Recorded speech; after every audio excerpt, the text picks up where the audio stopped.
So, welcome to 5 in 5, where we try and tell you 5 things about your text in just 5 minutes. So, today I'm going to talk about 5 elements of conflict in District 9.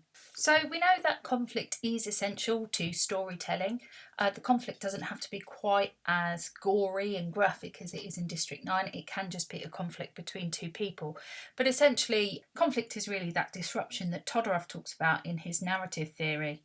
So, number 1, I need to talk about the main conflict here between the prawns and the humans, and the fact that this is an allegory for apartheid during the sort of 1960s, 1970s, and in particular when District 6 was cleared in a very similar way to the way that the prawns are being cleared out of their area. In real history, around 60,000 inhabitants of District 6 were forcibly removed from their homes, and this was during what the government called resettlement, but actually, they just saw District 6 as a place full of crime and prostitution and scandal, and so they just wanted it further away from the main city areas. And of course, this is exactly what we see MNU doing and Vickers trying to do as he tries to get the prawns out of their homes and get them moved further away. Apartheid in South Africa was government-sanctioned, institutionalised racial segregation. Now, that allegory has been criticised in that lots of people think it's not very well done. It's a bit kind of clunky and over the top, and it doesn't really take it as far as it could take it. There could be a lot more about it. But perhaps as an audience, if we see the film as an allegory for how we treat any refugees today, they're often kind of shunted away, out of sight, out of mind. Let's forget about the problem and treated really, really badly. So, number 1, that allegory to do with apartheid reflects issues today. So, number 2, the second conflict that I need to talk about is between Vikas and the company MNU. Vikas quite clearly isn't on the career ladder. He's perhaps seen as a bit kind of hapless and not massively capable by his bosses, and yet he's been given this task to be part of the promotional video for the company and for the clearing of the slums. So there is a conflict there between who Vikas is and who the company is. I've said before that Vikas and our attitude towards him changes over time, but already we can see that MNU are the villains of the piece, whereas Vikas has got some heroic qualities, so there's definitely a conflict there.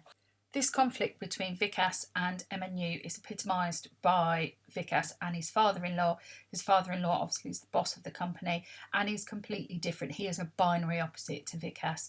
He is aggressive, he is competitive, he's very money orientated, very kind of capitalist driven, and of course Vickers isn't any of those things. He's much more sensitive, he makes things for his wife, he's very much a family man. My third point about conflict is to do with Vickers' attitude towards conflict, and he's quite clearly very anti-conflict. He's quite scared about going into District 9, even though he tries to jolly up the team around him. He hates it when the military guys start firing at the prawns.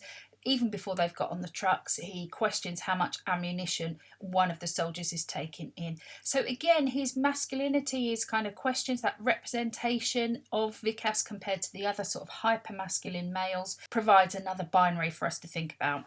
Okay, my fourth point about conflict is to do with the consequences of conflict, and here we see that there are lots of consequences.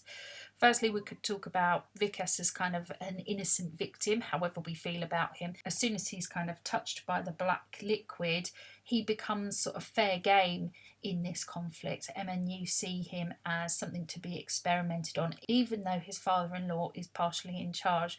So we see the brutality of war, we see the lengths that people kind of go to win wars. The way that it's filmed here and the way that it's cut together adds to that brutality. And I think the way to see this here is that war makes one side powerful, another side completely powerless, and that removal of all human rights and all choices is particularly shocking. So, my final point here is to make about the resolution of conflict, and we could argue that this film is completely unresolved. The conflict between the aliens and the humans is still going ahead. At the end of the film, we still see this horrible sort of alien behaviour, but what we do see is Vikas, or who we think is Vikas, behaving differently to the prawns. He seems to be more sensitive. So, maybe the resolution is that actually what needs to happen is a race that is a mixture of humans and aliens.